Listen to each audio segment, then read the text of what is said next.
नमस्कार साथियों, आप सभी का स्वागत है आपके अपने चैनल इंद्रजी में। तो दोस्तों मैथ के क्वेश्चन हम करेंगे। तो बहुत ही शानदार प्रैक्टिस सेट है दोस्तों, ये आज का बहुत ही इंपॉर्टेंट क्वेश्चन है। तो बस वीडियो को पूरा देखें और दोस्तों वीडियो को लाइक शेयर जरूर कर दें और क्वेश्चनों को सॉल्व करते हुए चलें। एक एक क्वेश्चन को दोस्तों पहले सॉल्व करें, उसका आंसर बताएं, जब दोस्तों देखें कि किस तरीके से करना है। और दोस्तों हमेशा शॉर्ट ट्रिक से करें क्वेश्चन को, ज्यादा उसमें टाइम नहीं लगाएं।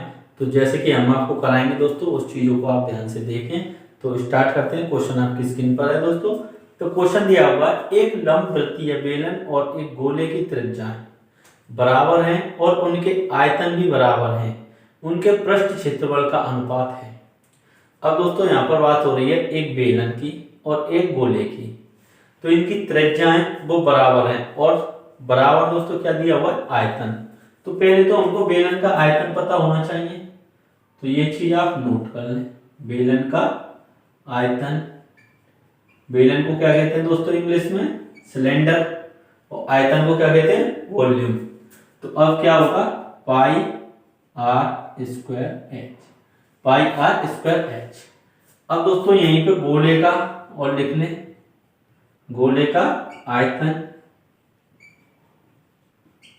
क्या होता है, गोले का आयतन दोस्तों, गोले का आयतन हो जाएगा 4/3 पाई आर क्यूब। ये बेलन का आयतन हो गया, ये गोले का आयतन हो गया। इन दोनों चीजों को दोस्तों नोट कर लें। अब यहां पर देखते हैं दोनों चीज क्या है, बराबर है, यानी कि पाई आर स्क्वायर और एच बराबर 4/3 पाई आर क्यूब।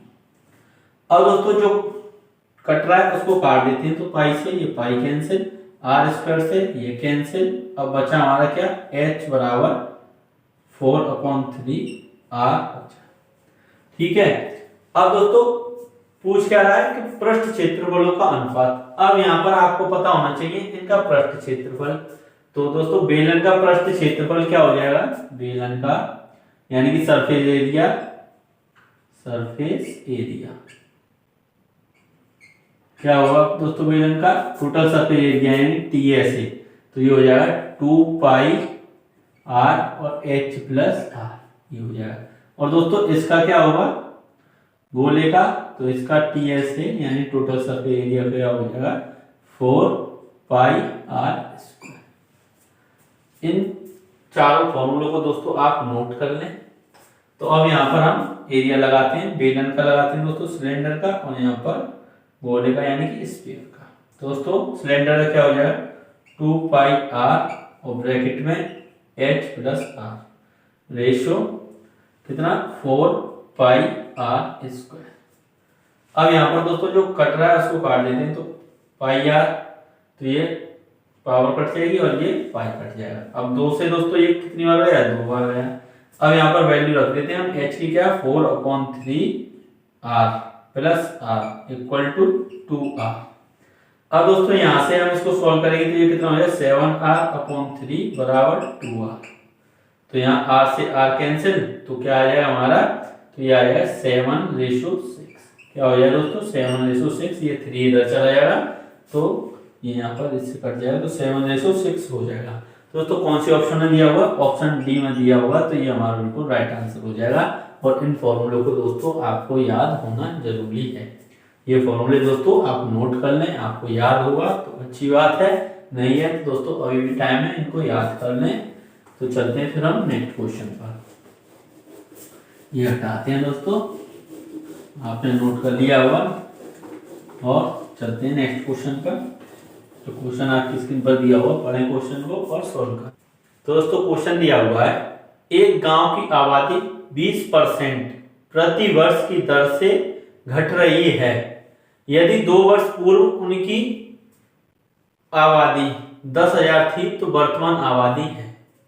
तो दोस्तों कितनी 20% की दर से घट रही है, यानी 20% की दर से घट रही है। तो 20% को पहले तो फ्रैक्शन में बदल लेते हैं। तो क्या हो जाएगा 1/5, यानी कि 5 थी तो कितनी हो जाएगी 4, यही तो हो जाएगा। पहले 5 थी और कितनी हो जाएगी 4। तो 2 वर्ष की बात है दोस्तों, तो 5 से यहाँ पर भी 4, तो गुणा कर देंगे तो कितना हो गया ये 25, और इसको देंगे तो 16, यानी 2 साल में 25 से 16 हो जाएगी। 2 साल में कितनी हो जाएगी दोस्तों? 25 से 16। लेकिन 2 साल पहले दोस्तों कितनी दी हुई थी? 10,000। 25 नहीं थी, कितनी थी? 10,000। तो ये 10,000 के दोस्तों कितने गुना हो जाएगी? 400 गुना। तो यहाँ पर भी हम 400 का गुना कर देंगे तो आप वर्तमान की आ जाएगी। तो ये 16 चौका 64, यानी दोस्तों कितनी हो गई है? अब 6400 आबादी हो गई है उस गांव की। तो दोस्तों ऑप्शन बी इसका बिल्कुल राइट आंसर हो जाएगा। कौन सा? Option B. तो इस तरीके से दोस्तों आप इनको सॉल्व कर सकते हैं। तो चलते हैं नेक्स्ट क्वेश्चन पर। क्वेश्चन दिया हुआ है आपकी स्क्रीन पर, पढ़ें दोस्तों क्वेश्चन को और सॉल्व करें। तो क्वेश्चन दिया हुआ है कि एक आदमी स्थिर पानी में 4 किलोमीटर प्रति घंटा की दर से तैर सकता है।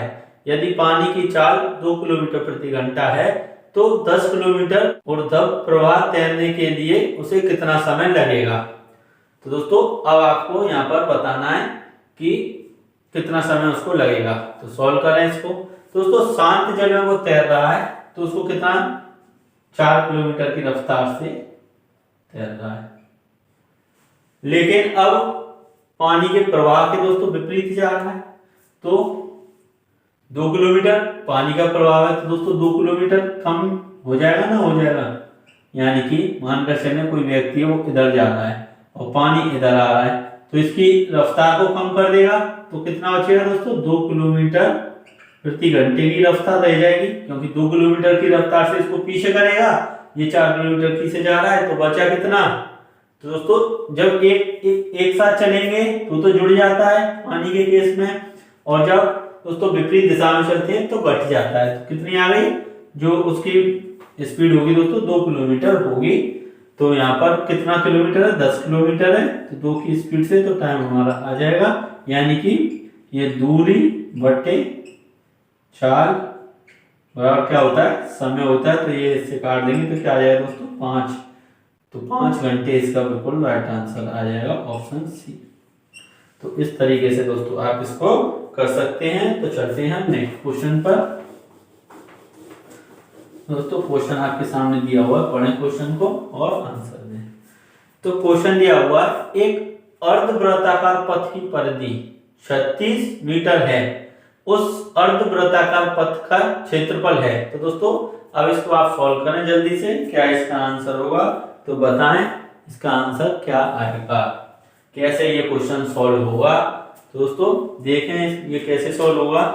तो इसमें दोस्तों क्या है? एक अर्धवृत्ताकार है, यानी कि इस तरीके का रास्ता है। बड़ा बना लेते हैं इसको थोड़ा, इस तरीके से यूं है ये रास्ता दोस्तों।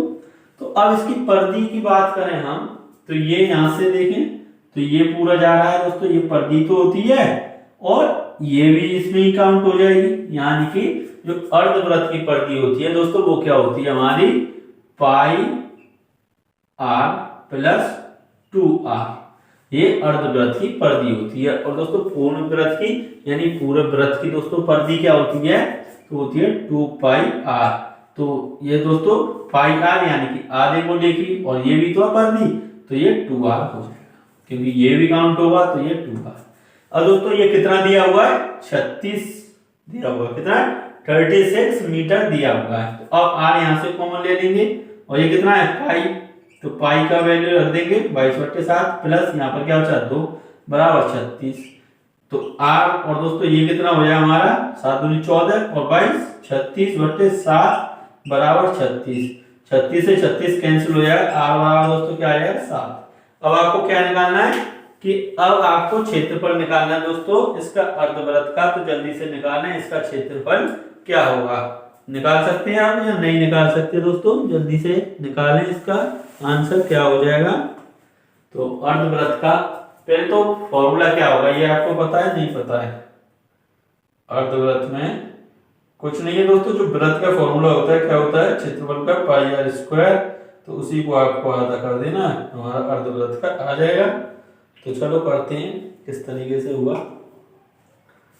तो यहाँ पर हम देखें r तो हमको निकालनी थी, वो निकाल आई। तो अब यहाँ पर अर्धवृत्त का दोस्तों क्षेत्रफल तो पाई r स्क्वायर अपॉन 2, यही तो हो जाएगा एरिया। तो पाई कितना? 22/7 और r दोस्तों 7 का स्क्वायर है तो 7 और बटे 2, तो इस 2 से ये 11 बार और इस 7 से ये, तो कितना होगा 77, तो 77 मीटर स्क्वायर दोस्तों इसका आंसर हो जाएगा, यानी कि ऑप्शन डी इसका बिल्कुल राइट आंसर हो जाएगा, ऑप्शन डी। दोस्तों ये चीज आपको पता होनी चाहिए, ये वाली चीज बहुत ही इंपॉर्टेंट है दोस्तों। जो अर्धवृत्त का दोस्तों परिमाप होता है वो क्या होता है, पाई आर प्लस 2r। चलते हैं अब हम नेक्स्ट क्वेश्चन पर। तो क्वेश्चन आपके सामने दोस्तों दिया हुआ है, पढ़ें क्वेश्चन को ध्यान से और उसका आंसर दें। दोस्तों क्वेश्चन दिया हुआ है कि दो त्रिभुज ABC तथा DEF समरूप हैं, जिनमें AB बराबर 10 सेंटीमीटर और DE बराबर 8 सेंटीमीटर। तो त्रिभुज ABC और DEF के क्षेत्रफल का अनुपात बताना है। तो दोस्तों अब दो त्रिभुज हैं ABC और कौन सा है, त्रिभुज ABC और दोस्तों कौन सा है, त्रिभुज DEF समरूप है, यानी कि सिमिलर है। अब दोस्तों हम एक चीज देखें यहां पर कि AB और किसकी वैल्यू दी हुई है, DE, यानी DE, तो AB कितना है 10 और DE कितना है 8। दोस्तों AB यहां से और DE ये, तो इन दोनों का अनुपात देखें तो कितना आ जाएगा 5:4। और जब भी दोस्तों इस तरीके से समरूप हो और जब भी हमसे पूछा जाए कि इनका क्षेत्रफल का अनुपात क्या होगा, दोस्तों क्या करना है हमको, क्षेत्रफल का अनुपात जो ये इनकी भुजाओं का दोस्तों अनुपात होता है उसका वर्ग कर देंगे हम, तो इनके क्षेत्रफल का अनुपात आ जाएगा, यानी कि एरिया ऑफ ट्राइंगल ABC और एरिया ऑफ ट्राइंगल DEF क्या हो जाए दोस्तों, 5/4 का स्क्वायर कर दें तो कितना हो जाए 25:16, यानी 25:16। दोस्तों कौन से ऑप्शन में दिया हुआ है, ऑप्शन बी इसका बिल्कुल राइट आंसर हो जाएगा। कौन सा, ऑप्शन बी इसका बिल्कुल राइट आंसर हो जाएगा। तो चलते हैं हम नेक्स्ट क्वेश्चन पर। दोस्तों क्वेश्चन आपके सामने दिया हुआ है, पढ़ें क्वेश्चन को।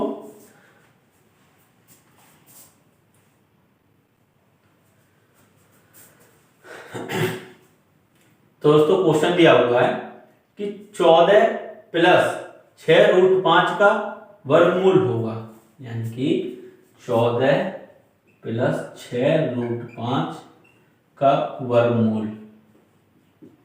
दोस्तों बता क्या हो जाएगा। तो दोस्तों ऐसे क्वेश्चन हमने आपको कराए हैं। अब यहां पर हम क्या करें, ये जो है इसको हमको ब्रेक करना है। कैसे तोड़ना है, तो दो तो हमको ऐसे क्वेश्चन में दो तो निकाल कर रखना ही है अलग। अब बचेगा क्या दोस्तों 3, जब भी तो ये 6 बनेगा और √5, ये 3 उसमें टूट गया दोस्तों नंबरों में, यानी कि 2, 3 और √5। अब यहां पर दोस्तों हम इसका कर दें स्क्वायर तो क्या हो जाएगा 9, और इसका कर दें स्क्वायर तो क्या हो जाएगा 5, और दोनों जोड़कर दोस्तों क्या बना रहे हैं 14, और ये यहाँ पर क्या है 2 × 3 × √5। अब इसको दोस्तों हम क्या लिख सकते हैं 3 का स्क्वायर, और इसको क्या लिख सकते हैं √5 का स्क्वायर, और ये 2 × 3 × √5। अब आपको कुछ यहां से नजर आ रहा है, जैसे ये अगर a स्क्वायर और ये यहाँ पर b मान लें दोनों को, तो फिर दोस्तों ये क्या हो जाएगा हमारा a और ये क्या हो जाएगा हमारा b। तो a² + b² + 2ab बन गया या नहीं बन गया। तो इसको दोस्तों हम क्या लिख सकते हैं a + b का होल स्क्वायर। दोस्तों a क्या है इसमें 3 और b क्या है इसमें √5, दोनों का होल स्क्वायर, तो होल स्क्वायर ये रहा। लेकिन पूछा क्या वर्गमूल, तो इस पर लगा देंगे दोस्तों रूट, तो स्क्वायर से रूट ये कैंसिल हो जाएगा, तो वैल्यू क्या आ जाएगी हमारी आंसर 3 + √5 हमारा आंसर हो जाएगा। तो दोस्तों कौन सी ऑप्शन में दिया हुआ है, ऑप्शन बी इसका बिल्कुल राइट आंसर हो जाएगा। कौन सा, ऑप्शन बी इसका बिल्कुल राइट आंसर हो जाएगा। देखें समझे दोस्तों किस तरीके से ये क्वेश्चन किया गया है। तो आप इस क्वेश्चन को दोस्तों करें ध्यान से सॉल्व। तो ऐसे क्वेश्चन दोस्तों आपसे पूछे जाने की पूरी संभावना है। तो चलते हैं फिर हम नेक्स्ट क्वेश्चन पर। क्वेश्चन आपका दिया हुआ दोस्तों, क्वेश्चन को पढ़ें और सॉल्व करें। वीडियो को लाइक शेयर जरूर कर दिया करें। तो दोस्तों क्वेश्चन दिया हुआ है, यदि a = x + y, p बराबर x माइनस वाई, c बराबर x प्लस 2y, तो a square plus B square plus C square minus A B minus B C minus C A है। अब दोस्तों यहाँ पर हम एक चीज देखें, a बराबर क्या है, a बराबर दिया हुआ है x प्लस वाई, b बराबर क्या दिया हुआ है कि x माइनस वाई, c बराबर क्या दिया हुआ है x प्लस 2y।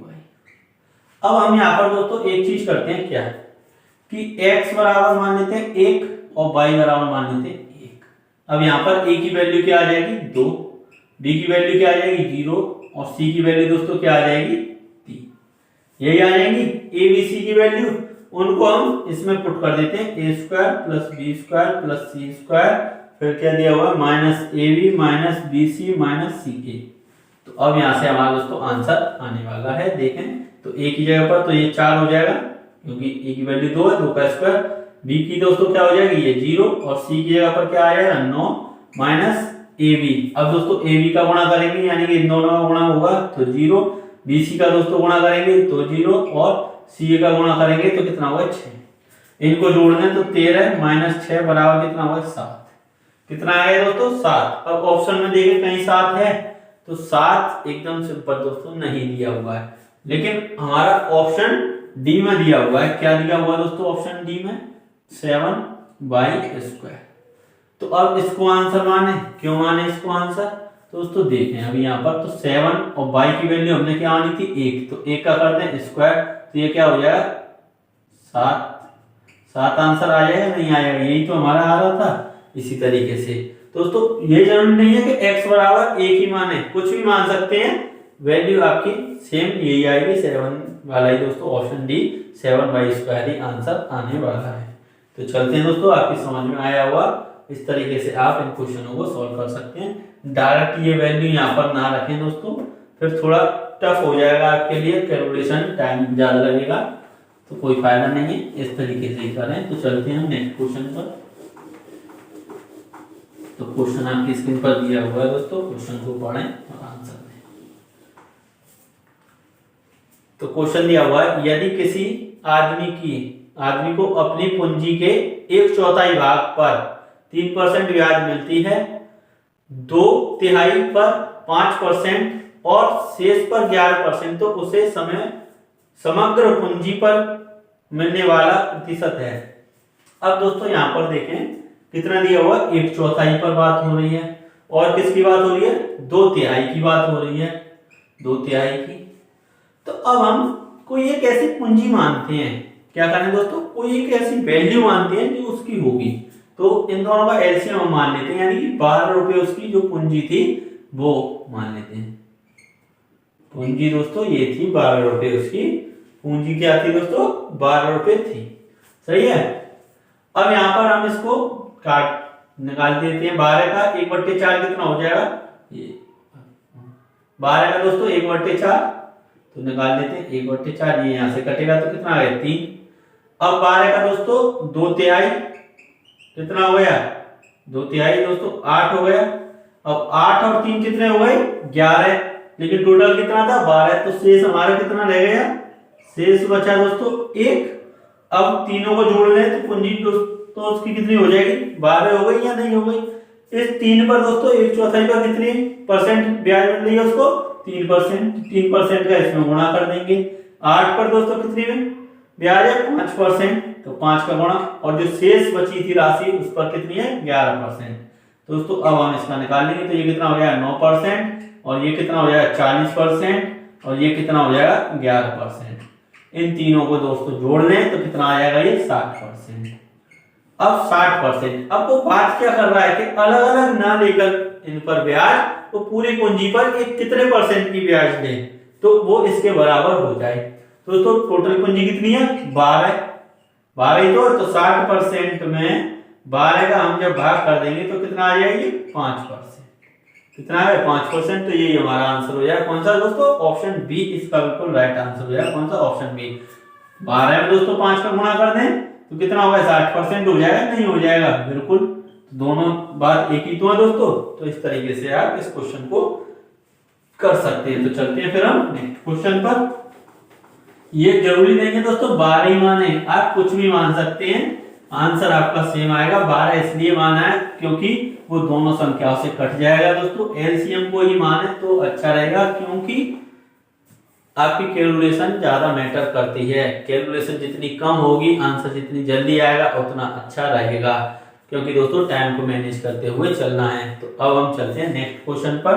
तो क्वेश्चन दिया हुआ है कि एलेक्स ने अपनी वस्तुएं बेचने के लिए 30% की 2 क्रमिक छूटें दी, घोषणा की, कुल मिलाकर प्रभावी छूट है। यानी दोस्तों 30% की छूट दे रहा है एलेक्स, लेकिन अब बात हो रही है कि कुल मिलाकर कितनी छूट निकल कर आई। 2 ना देता, वो 1 ही दे देता दोनों को मिलाकर, तो कितनी देता।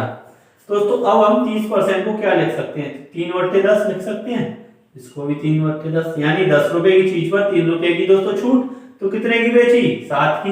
यहाँ पर भी यही हुआ है, तो दोनों का दोस्तों गुणा करेंगे, ये 100 हुआ है और ये 49, यानी 100 रुपए की चीज को 49 रुपए में उसने बेचा है। तो कितने रुपए की छूट मिल गई, 51 रुपए की, यानी कि 51 रुपए की छूट कितने पर, 100 पर। तो 100 इससे काट देंगे तो कितना हो गया, 51% दोस्तों इसका आंसर हो जाएगा। क्या हो जाएगा, 51% इसका आंसर हो जाएगा। तो इस तरीके से दोस्तों इस क्वेश्चन को आप कर सकते हैं। जरूरी नहीं है 2 ही क्रमिक छूट हो, 3, 4, 5 कितनी भी हो। जो दोस्तों कल कराया था प्रैक्टिस सेट, उसमें भी इस तरीके का क्वेश्चन आया था, तो आप इस तरीके से इनको कर सकते हैं। तो चलते हैं हम नेक्स्ट क्वेश्चन पर। दोस्तों क्वेश्चन दिया हुआ है आपके सामने कि यदि किसी फैक्ट्री में मजदूरों की संख्या में 15:11 के अनुपात में कमी हो और उनकी मजदूरी में 22:25 के अनुपात में वृद्धि हो, तो मजदूरों की कुल मजदूरी किस अनुपात में घटाई जानी चाहिए। दोस्तों इस क्वेश्चन को आप जल्दी से सॉल्व करें, किस तरीके से ये क्वेश्चन होगा तो बताएं इसका दोस्तों आंसर कैसे निकल कर आएगा। तो जल्दी से करें इस क्वेश्चन को। ये क्वेश्चन दोस्तों बहुत ही ज्यादा इंपॉर्टेंट है, तो देखते हैं यहाँ पर कैसे होगा। मजदूरों की संख्या का दोस्तों क्या अनुपात है, 15:11। मजदूर हैं दोस्तों ये, क्या मजदूरों की संख्या है दोस्तों ये, चलो ठीक है। अब यहाँ पर दोस्तों उनमें कमी हो गई है, यानी 15 से कितने हो गए, अब 11 हो गए। पहले 15 थे, अब कितने हो गए, 11 हो गए। तो अब उनके वेतन में वृद्धि हो जाएगी। जो मजदूरी है दोस्तों, मजदूरी जो है उसमें वृद्धि हो जाएगी। क्या वृद्धि हुई, तो वो देखते हैं कि पहले 22 रुपए मिलते थे, अब कितने मिल जाएंगे, 25 रुपए बढ़ा दिए। तो अब उसने पूछा क्या है कि किस अनुपात में घटाई जानी चाहिए, यानी मजदूरी दोस्तों किस अनुपात में घटाई जानी चाहिए, यही तो पूछा है। तो मजदूरों की कुल मजदूरी किस अनुपात में घटाई जानी चाहिए। अब दोस्तों देखते हैं यहाँ पर कितनी उसको कमी हो गई। पहले कितने रुपए दे रहा था दोस्तों, 15 लोगों को 22 रुपए, तो 15 का गुणा इसमें कर देंगे। यहाँ जो कट सीधा सीधा 15 का गुणा 22 में कर दें, और यहाँ पर दोस्तों ये 11 का गुणा 25 में। अब यहाँ पर देख लेते हैं, जो कट रहा है उसको काट दें। 11 से ये कितने बार गया, 2 से, 5 से ये 3 बार गया, और 5 से ये 5 बार। ये कितना हुआ है, 6, और ये कितना हुआ है, 5। तो 6:5 हो गया। क्या हुआ है दोस्तों, 6:5। तो कौन से ऑप्शन में दिया हुआ, ऑप्शन ए इसका बिल्कुल राइट आंसर हो जाएगा। ऑप्शन ए दोस्तों इसका बिल्कुल राइट आंसर हो जाएगा। हमको दोस्तों कुल मजदूरी कैसे पता चलेगी, 15 लोग, एक को 22 रुपए मिल रही है, तो 15 लोगों को कितनी मिलेगी, यही तो, इन दोनों का गुणा कर लेंगे जब ही तो आएगी। अब दोस्तों ये पहले की बात हो गई। अब 11 लोग थे, 11 लोगों को 25 रुपए मिल रही है, तो अब दोस्तों कितनी हो गई, कुल इतनी। तो यानी कि कितनी घट गई दोस्तों, पहले 6 रुपए देता था वो, उसका टोटल जो खर्चा था मालिक का किसी फैक्ट्री के का 6 था, अब 5 रुपए हो रहा है। तो ये उसकी कमी हो गई, नहीं हो गई। तो अब हम चलते हैं नेक्स्ट क्वेश्चन पर। तो क्वेश्चन दोस्तों आपकी स्क्रीन पर दिया हुआ, क्वेश्चन को पढ़ें और आंसर दें। तो दोस्तों यहाँ पर एक क्वेश्चन दिया हुआ है, का मान आपको बताना है। 0.3555 multiply 0.5555 multiply 2.025 upon 0.225 multiply 1.7775 multiply 0.222। अब दोस्तों इसका मान आपको निकालना है, तो कैसे होगा, 0. दिया हुआ है 3555, यही दिया हुआ है, बिल्कुल सही है। अब यहाँ पर दोस्तों 0.5555 और क्या दिया हुआ है 2.025। अब नीचे दिया हुआ है दोस्तों, क्या दिया हुआ है नीचे 0.225 मल्टीप्लाई 1.775। एक और 7 है दोस्तों यहाँ पर, क्या है एक और 7 और ये 5। अब आगे कितना दिया हुआ है 0.222 और अब दोस्तों इसको हम सॉल्व कर लेंगे सीधा सीधा। इसको पॉइंट से ये पॉइंट गायब, इस पॉइंट से ये पॉइंट गायब और इस पॉइंट से ये पॉइंट। अब जो कट रहा है इसको काट देंगे, तो दोस्तों ये इससे कट जाएगा कितनी बार 9 बार, और इससे ये कट जाएगा कितनी बार 5 बार। अब दोस्तों 5 से ये कट जाएगा कितनी बार कटेगा 5 से 1 1 1 1, और ये इससे कट जाएगा कितनी बार 2 बार। तो बचा हमारा क्या 9/2। अब दोस्तों इस 2 का भाग इसमें कर देंगे तो 4.5 हमारा आंसर आ जाएगा। तो कौन से ऑप्शन में दिया हुआ है, तो ऑप्शन सी इसका बिल्कुल राइट आंसर हो जाएगा। कौन सा दोस्तों, ऑप्शन सी इसका बिल्कुल राइट आंसर हो जाएगा। तो चलते हैं हम फिर नेक्स्ट क्वेश्चन पर। कुछ नहीं करना है दोस्तों, सीधा सीधा इसको काट देना, आसान वैल्यू थी, आसानी से कटे। तो चलते हैं हम नेक्स्ट क्वेश्चन पर। तो क्वेश्चन है दोस्तों, ए और बी एक काम को 36 दिन में कर सकते हैं, बी और सी उसे 60 दिन में कर सकते हैं, ए और सी उसे 45 दिन में कर सकते हैं, तो सी अकेला उसे कितने दिन में कर सकता है। अब दोस्तों ए और बी कितने दिन में कर रहे हैं, तो ए और बी मिलकर 36 दिन में कर रहे हैं, और बी प्लस सी दोस्तों कितने दिनों में करेंगे, तो बी प्लस सी 60 दिन में, और सी प्लस ए कितने दिनों में करेंगे दोस्तों, तो ये करेंगे आपके 45 दिन में। टोटल काम निकाल लेते हैं इनका एलसीएम दोस्तों। हमारा टोटल काम होता है तो कितना आ जाएगा एलसीएम, तो 180 इसका एलसीएम होगा। दोस्तों ये दोनों मिलकर कितने, एक दिन में 5 काम कर रहे हैं, ये दोनों मिलकर 3 और ये दोनों मिलकर कितना 4। दोस्तों ए प्लस बी प्लस सी का हम काम देखें तो ये इनको हम जोड़ेंगे तो ये 2 बार जुड़ेगा। अरे ए 2 बार है, बी 2 बार है, सी 2 बार है, तो इसको जब हम जोड़कर देखें तो ये कितना होगा 12। और ए बी सी का देखें तो इस 2 से दोस्तों ये कट जाएगा, कितना आएगा 6। तो यहाँ पर हम लिख सकते हैं 6 और इस 2 को हम यहाँ से हटा सकते हैं। यानी ए प्लस बी प्लस सी तीनों मिलकर एक दिन में दोस्तों कितना काम करेंगे, 6 काम करेंगे। अब दोस्तों यहाँ पर हमसे पूछा क्या है कि सी अकेला उस काम को कितने समय में कर देगा, तो सी, तो ए प्लस बी दोस्तों कितना करना है 5, तो सी का हम निकाल सकते हैं यहाँ से। तो सी बराबर कितना हो जाएगा दोस्तों, ये 6 में से ये गया तो यानी कि 1 बचा, तो सी एक दिन में एक काम कर रहा है, तो 180 काम को दोस्तों कितने दिन में कर देगा, 180 दिन में कर देगा। तो 180 हमारा बिल्कुल राइट आंसर हो जाएगा। कौन से ऑप्शन में, ऑप्शन बी दोस्तों इसका बिल्कुल राइट आंसर हो जाएगा, ऑप्शन बी। तो चलते हैं फिर हम नेक्स्ट क्वेश्चन पर। दोस्तों क्वेश्चन दिया हुआ, क्वेश्चन को पढ़ें और इसका आंसर दें। दोस्तों क्वेश्चन क्या है, तो क्वेश्चन दिया हुआ है ए का वेतन 10% बढ़ाया गया और फिर 10% घटाया गया, तो वेतन में परिवर्तन है। दोस्तों अब ये क्वेश्चन आपको कई बार करा दिए हैं, तो अब इस क्वेश्चन का आप आंसर दे सकते हैं। तो बताएं दोस्तों क्या होगा इसका आंसर। आसान क्वेश्चन है दोस्तों, आपको बताया कि जब भी सेम वैल्यू घटाई जाए और बढ़ाई जाए, दोस्तों हमेशा एक चीज याद रखें, हानि होनी है। क्या होनी है, कमी होनी है, हानि होनी है। दोस्तों ये तो हमारा कंफर्म हो गया कि हानि होनी है, और सेम वैल्यू है दोस्तों, 10 बढ़ाया जा रहा है और 10 ही घटाया जा रहा है। तो इसका 10 का दोस्तों हम स्क्वायर कर देते हैं तो कितना हो जाएगा, ये 100 और 100 का कर देते हैं इसमें भाग, तो कितना बचता है 1। यही तो है, तो 1% की कमी हो जाएगी। क्या हो जाएगी दोस्तों, 1% की कमी। जो वैल्यू होती है दोस्तों उसका स्क्वायर करके 100 का कर देते हैं हम उसमें भाग, और उतने की कमी हो जाती है। तो चलते हैं हम नेक्स्ट क्वेश्चन पर। दोस्तों क्वेश्चन दिया हुआ है ए और बी 7:2 तथा 7:11 के अनुपात में गोल्ड और कॉपर के 2 मिश्र धातु हैं। यदि इन दोनों मिश्र धातुओं की बराबर मात्रा गलाकर एक नया मिश्र धातु सी बनाया जाए तो सी में गोल्ड और कॉपर का अनुपात होगा। दोस्तों गोल्ड और कॉपर और ए और बी दो ही तो है, तो ए का दोस्तों अनुपात कितना दिया हुआ है 7:2 और बी का कितना दिया हुआ है 7:11। अब दोस्तों इन दोनों की बराबर मात्रा लेनी है, तो ये कितना है 9 और ये कितना है 18। तो लेकिन दोस्तों यहाँ पर 9 यहाँ 18, तो दोनों की बराबर मात्रा, तो इसको हम कर सकते हैं 18 2 का गुणा कर देते हैं तो इस पूरे में हो जाएगा। तो ये जब 2 का यहाँ पर दोस्तों इसमें गुणा होगा तो ये क्या हो जाएगा हमारा 4 हो जाएगा, नहीं हो जाएगा, तो ये 4 हो गया। और इसमें जब 2 का गुणा होगा तो ये कितना हो जाएगा 14 और ये दोस्तों कितना हो जाएगा हमारा 18। तो अब हम जो सी निकल कर आएगा दोस्तों वो हमारा इनको जोड़ देते हैं, तो कितना हो जाएगा 21 और ये कितना हो गया 15। अब दोनों को काट देते हैं, 3 से ये 7 बार गया और 3 से ये 5 बार, तो 7:5 के अनुपात में दोस्तों मिल जाएंगे 7:5 में, यानी ऑप्शन डी दोस्तों इसका बिल्कुल राइट आंसर हो जाएगा।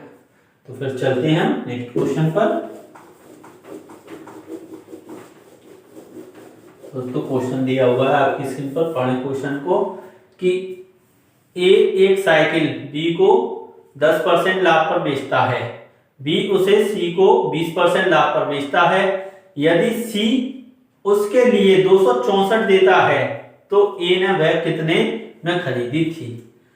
अब दोस्तों यहां पर देखें तो यानी कि ए ने किसको बेची बी को और बी ने सी को बेची, तो यानी कुल मिलाकर दोस्तों यहाँ 10% का लाभ, तो 10% को फ्रैक्शन में लिखें तो 1/10 यानी 10 रुपए की चीज 11 रुपए में बेच दी।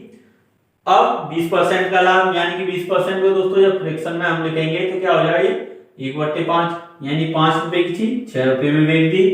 तो अब दोस्तों इसका हम गुणा करें तो 50 आ गया और ये कितना हुआ है 66, यानी कि 50 रुपए कुल अगर ओवरऑल देखा जाए तो 50 रुपए की चीज 66 रुपए में बेची गई है। लेकिन दोस्तों सी ने कितने रुपए दिए हैं 86 नहीं दिए 264 दिए हैं, यानी कि 4 गुना कर देंगे इसका, तो 6 चौक 24 और 24 और 2 26 सही है दोस्तों। तो 4 गुना फिर ये वैल्यू भी हो जाएगी, ये हमसे पूछा था ए ने कितना किया है तो दोस्तों ये कितना हो जाएगा 200, तो ये हमारा बिल्कुल राइट आंसर हो जाएगा। तो दोस्तों इस तरीके से कर सकते हैं, और भी तरीके हैं इसको करने के, दूसरे तरीके से बताते हैं चलो। तो एक तरीका तो दोस्तों ये हुआ है, एक तरीका कैसे है जैसे हम मान लेते हैं कि वो थी 100 रुपए की, 100 रुपए की वस्तु थी। अब दोस्तों उसने क्या किया 10% के लाभ पर बी को बेच दिया, ये ए पर थी 100 रुपए की। अब ए ने क्या किया 10% के लाभ पर बेच दी, तो कितने में 110 में किसको बेच दी बी को। अब बी ने दोस्तों किसको बेची है सी को, कितने में 20% लाभ पर। तो अब दोस्तों 20% यानी कि 132 आ जाएगा। तो ओवरऑल दोस्तों हम देखें यहाँ पर 132 की नहीं बेची है, कितने की 264 रुपए दिए सी ने, तो 264 यानी कितने गुना 2 गुना, तो फिर ये भी 2 गुना ही हो जाएगी, कितनी 200 हो जाएगी। अगर बी का पूछ लेता तो दोस्तों बी ने कितने रुपए दिए होते तो इसमें 2 गुना कर देंगे 220 बी ने दिए होंगे। दोस्तों इस तरीके से ये क्वेश्चन हो जाएगा। तो चलते हैं हम नेक्स्ट क्वेश्चन पर। दोस्तों क्वेश्चन आपकी स्क्रीन पर दिया हुआ है, क्वेश्चन को पढ़ें और आंसर दें। ग्राफ वाला क्वेश्चन है दोस्तों। निम्न दंड आरेख एक कंपनी को 2000 से 2005 तक बिक्री का विश्लेषण करता है, तो आरेख का अध्ययन करें। दोस्तों 2000 से 2005 तक है, तो ये आपको दिख रहा हुआ 7। दोस्तों क्वेश्चन दिया हुआ है 2003 में बिक्री की राशि 2001 में बिक्री की राशि से कितनी अधिक है। तो दोस्तों 2003 में और 2001 में बिक्री की राशि के बीच का अंतर हमसे पूछा है, तो ये हम निकाल सकते हैं, ग्राफ में आपको दिख रहा होगा।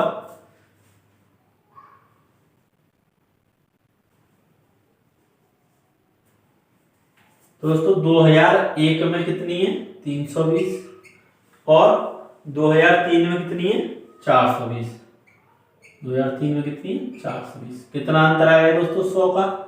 तो अब उसमें ऑप्शन दिए हुए हैं दोस्तों, लेकिन यहां पर दिया हुआ है 1000, 1 यूनिट दोस्तों 1000, तो इसका गुणा कर देंगे तो दोस्तों ये कितना हो जाएगा हमारा 2.5 से अगला 1000 10,000 लाख, यानी 1 लाख इसका राइट आंसर हो जाएगा दोस्तों, यानी कि ऑप्शन सी इसका। तो दोस्तों इस तरीके से ये क्वेश्चन हो जाएगा। तो चलते हैं नेक्स्ट क्वेश्चन पर।